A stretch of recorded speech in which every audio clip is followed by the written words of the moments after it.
Ya, Boleh? untuk pertanyaan yang pertama, apa dasar Mas Adam sendiri memilih cangkang kerang dan minyak jelantah sebagai bahan utama dari pembuatan minyak ramah lingkungan atau bahan bakar biodiesel ini? Oke, sebelumnya kan ini kan untuk pembuatan. Nah, di sini saya kepikiran dari teman saya. Nah, teman saya ini memiliki ide. Dia tuh lebih suka ini kan untuk anime, animasi. Nah, itu Dr. Stone. Nah, si teman saya ini, ketua tim saya ini, karena itu dapat dikelola menjadi berbagai hal.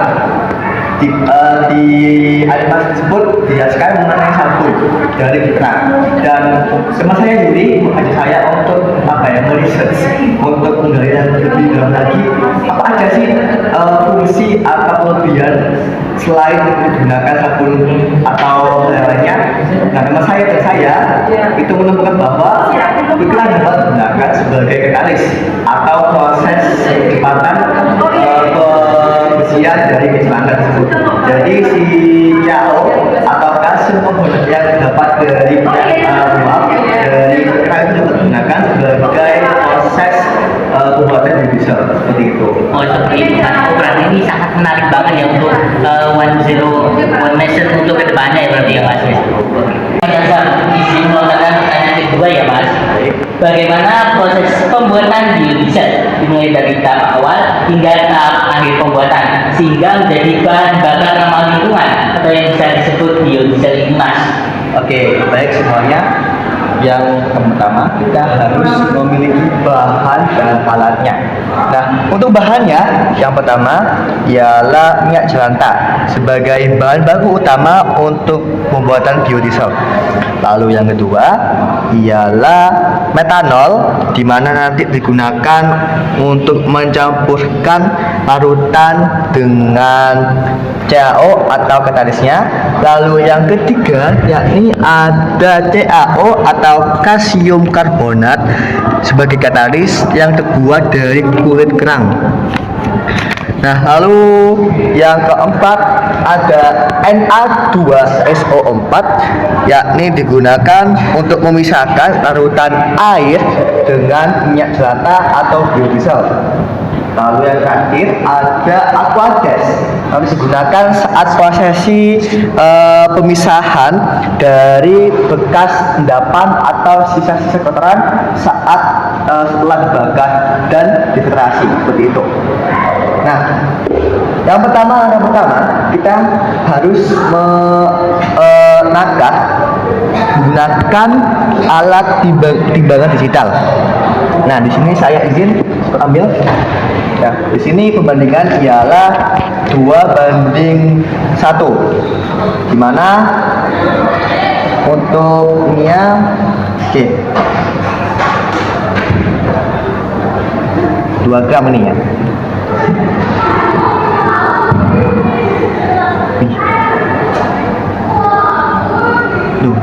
Oke, kalau lebih 2 gram. Nah, setelah itu juga sebelumnya saya telah masukkan metanolnya sebelumnya di sini. Nah, apa sih fungsi dari metanol di sini? Nah, fungsi metanol di sini untuk digunakan waktu proses pembakaran agar si CaO-nya dapat terlarut dengan baik dengan bahan baku yakni minyak jelantah seperti itu. Nah, setelah itu kita campurkan dengan menggunakan magnetic stirrer kurang lebih 3 menitan hingga terlarut sempurna seperti itu.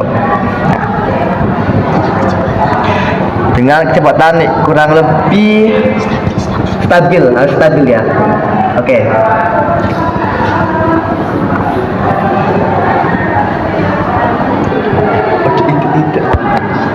Nah, selanjutnya apabila kita telah mencampurkan larutan metanol dengan larutan CaO, kita dapat memasuki proses pembakaran atau pemisahan pembersihan minyak jelantah menjadi biodiesel.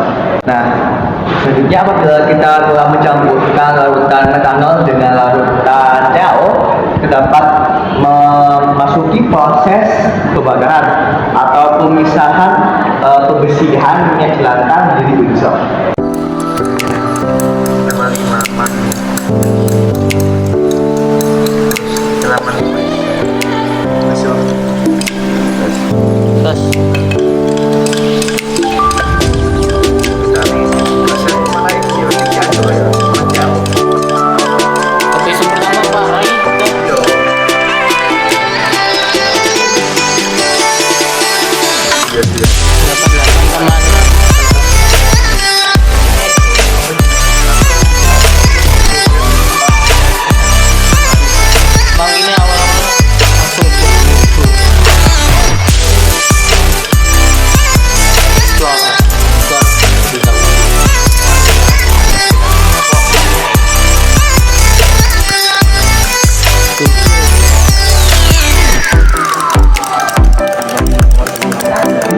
alat yang kami buat, yakni digunakan untuk mengontrol variabel kontrolnya, yakni waktu dan suhu.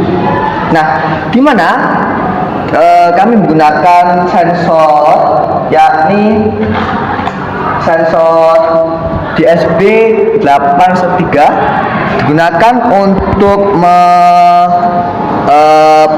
memonitoring atau memantau suhu secara real time.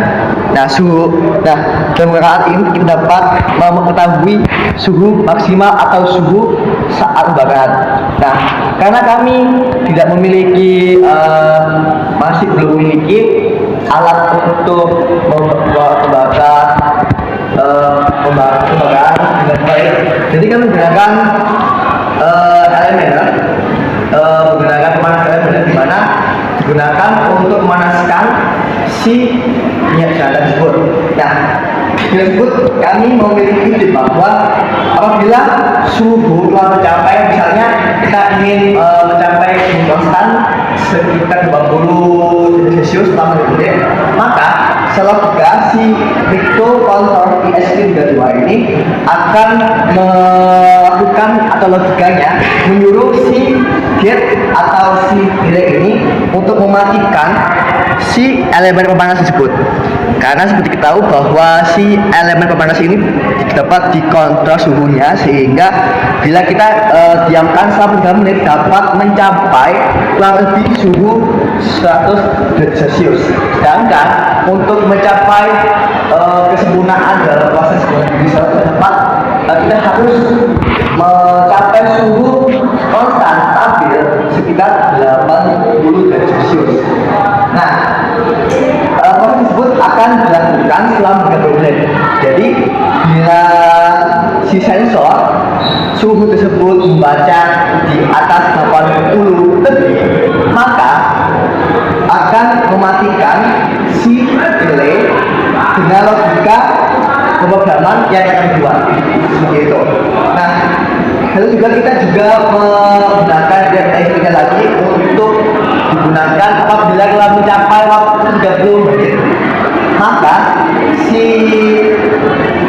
relay yang mengatur elemen pemanas tersebut akan mati secara otomatis tanpa harus kita pantau secara seperti itu. Nah, jadi setelah itu, setelah proses pembakaran selesai, kita dapat meletakkan ke labu elemen. Nah, di sini kita juga harus menggunakan kertas saring. Kenapa? Karena kertas saring ini digunakan untuk memisahkan endapan atau kotoran yang khas dan halus dari minyak jelantah.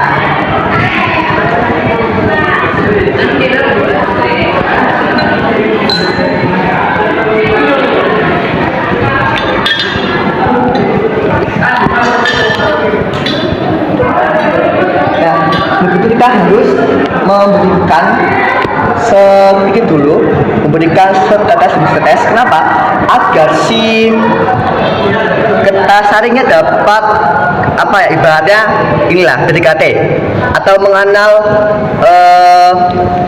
dari si minyak jelantah tersebut. Jadi apabila kita masukkan tidak membuat si rasa tersebut dapat ibaratnya lebih mudah untuk dicari gitu. Setelah beberapa detik dapat masukkan ke dalam labu elemen dari proses minyak jelantah yang telah diproses sebelumnya.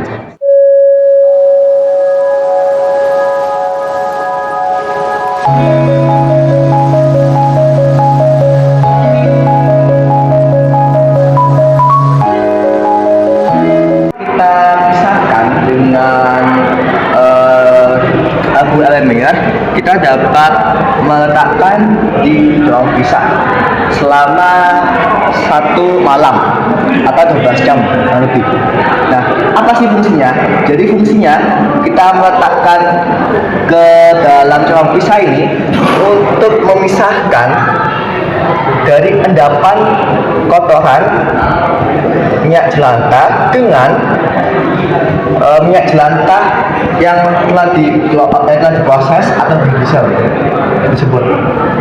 Nah, nantinya endapan tersebut ada dua kemungkinan. Yang pertama, bila mengeras yang paling bawah, maka si proses pembuatan biodiesel tersebut berhasil dan akan menyisakan hanya di bagian atas saja atau sisa hasil produk. Nah, apabila masih encer atau tidak mengeras di bagian bawahnya, karena endapan tadi dapat dikatakan berhasil, namun akan mungkin tidak terlalu sempurna dalam proses pembuatannya, seperti itu. Nah, setelah itu, bila kita telah mendiamkan kurang lebih 12 jam, dapat membersihkan sisa dari hasil endapan. Kita buang. Lalu kita sisakan hanya dari layer atau lapisan yang paling atasnya, ini biodiesel. Nah, setelah itu, karena masih memiliki kotoran yang masih dapat saling dengan secara fisik, kita dapat membersihkan dengan aquadesk. Nah, di sini kita dapat memberikan aquadesk kurang lebih hingga menutupi atau hampir full dari jauh bisa.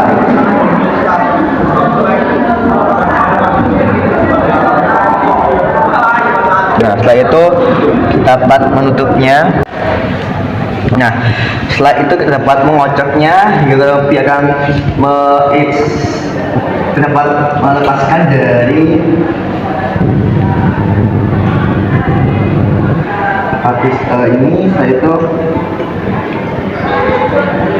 nah, nanti dapat mengocoknya lebih hingga terasa cukup.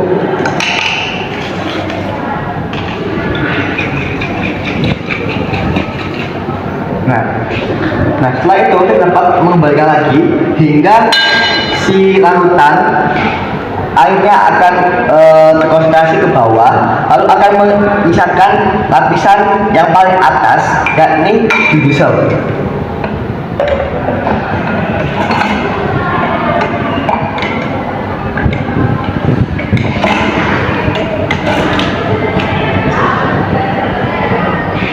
Nah, untuk proses pembersihan ini dapat dilakukan kurang lebih 3 kali hingga endapan yang masih kotor itu dapat dipisahkan. Nah, seperti ini ya. Ini endapan air, lalu di sini larutan yang masih belum bisa masih pemisahan dengan minyak endapan kotoran dengan air. Lalu yang paling atas ialah hasil akhir dari biodiesel tersebut. Nah, untuk hal ini dapat dilakukan kurang lebih 3 langkah agar dapat menghasilkan biodiesel dengan kualitas yang baik, seperti itu. Nah, apabila sudah cukup di proses pembersihan, dapat melanjutkan di proses pemberian Na2SO4 untuk memisahkan antara air dengan minyak jelantah atau biodiesel tersebut. Ini adalah hasil dari proses pengolahan minyak jelantah menjadi biodiesel. Nah, dapat lihat bahwa sebelumnya kan warnanya cukup keruh. Nah, kan dikarenakan warna yang keruh pekat hitam itu dari sisa-sisa makanan atau proses-proses kotoran setelah waktu proses pemasakan tersebut. Jadi ini adalah biodiesel yang telah dilakukan pembakaran hingga pembersihan dan pemisahan air, dan di mana dapat digunakan untuk mesin kapal nelayan, lalu dapat digunakan untuk bahan-bahan biodiesel, dan dapat digunakan untuk menerangi lampu dengan minyak jelantah atau biodiesel, seperti itu. Oke, selanjutnya Mas Azam, pertanyaan yang saya akan tanyakan ke Mas Azam yang ketiga, yakni bagaimana penerapan mikrokontrol terhadap pemanfaatan dibanyakkan transaksinya dalam menjadi biodiesel, Mas? Oke, jadi unggulannya, kalau unggulannya apa ya, pembaca utama dari proses pembuatan biodiesel yang lainnya, yakni kita menggunakan microcontroller dilengkapi dengan modul-modul yang dapat membaca suhu, ya, jantan proses bakaran, lalu untuk melakukan otomatisasi, lalu juga dapat mematikan secara otomatis.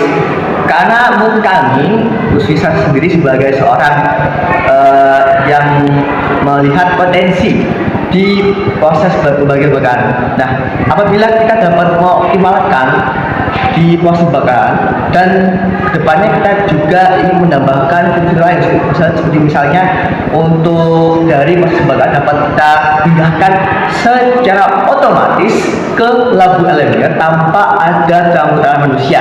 Jadi dibilang akan menjadi sistem otomatis atau bahkan otomatis full. Menjadi sistem yang otomatisasi yang full dari alat atau proses yang telah sistem yang telah kita buat seperti itu. Jadi untuk bedanya jadi kan intinya tuh kita menggunakan microcontroller sebagai bahan optimalisasi di proses pembakaran, karena di proses pembakaran ini cukup sangat melelahkan. Saya sendiri merasakan bahwa di mesin ini yang paling lama bahkan mungkin kami telah mencoba 6 kali atau beberapa kali 6 sampai 7 kali untuk dapat menghasilkan biodiesel yang berkualitas seperti ini. Jadi memang benar-benar mesin ini paling susah. Jadi kami ide atau apa ya, menemukan cara untuk mengakali proses pembakaran tersebut seperti itu. Oke. Untuk yang pertanyaan terakhir, nah siapa ini yang bisa menggunakan bahan bakar biodiesel ini? Nah, untuk biodiesel ini kan banyak sekali kan fungsinya. Nah, dapat digunakan untuk para nelayan, khususnya para nelayan yang mungkin di pesisir laut yang butuh waktu tambahan yang lain untuk mencari waktu berlayar. Jadi kita membuat alat ini dapat digunakan ke depannya untuk nelayan yang untuk membuat nelayan itu lebih mudah dan dapat, kalau bahasanya itu untuk opportunity cost-nya, waktu yang dimakannya itu dapat dengan yang lainnya.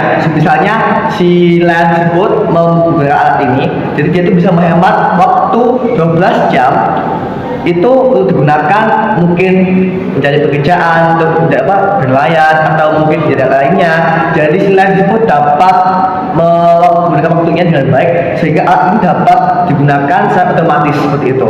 Oke, terima kasih Mas Azhar. Ya, Kita dapat simpulkan bahwasanya bahan bakar ramah lingkungan atau biodiesel ini dapat kita gunakan menjadi bahan bakar pengganti yang lain seperti bahan bakar minyak dan lain sebagainya. Nah, jadi maka dari itu bahan bakar biodiesel ini mendukung 101 Mission ke depannya. Seperti itu teman-teman ya.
kita dapat simpulkan bahwasanya bahan bakar ramah lingkungan atau biodiesel ini dapat kita gunakan menjadi bahan bakar pengganti yang lain seperti bahan bakar minyak dan lain sebagainya.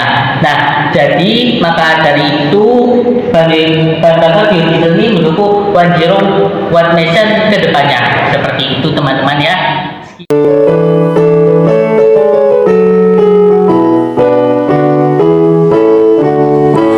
SMA Negeri 2 di kota Sidoarjo, itulah sekolah kita. Di sana tempat kita mencari bekal hidup, Ilmu yang berguna. menggapai cita-cita wujudkan Indonesia negeri yang sejahtera. Kita jalin persatuan, kita galang kesatuan. Mahasiswa SMA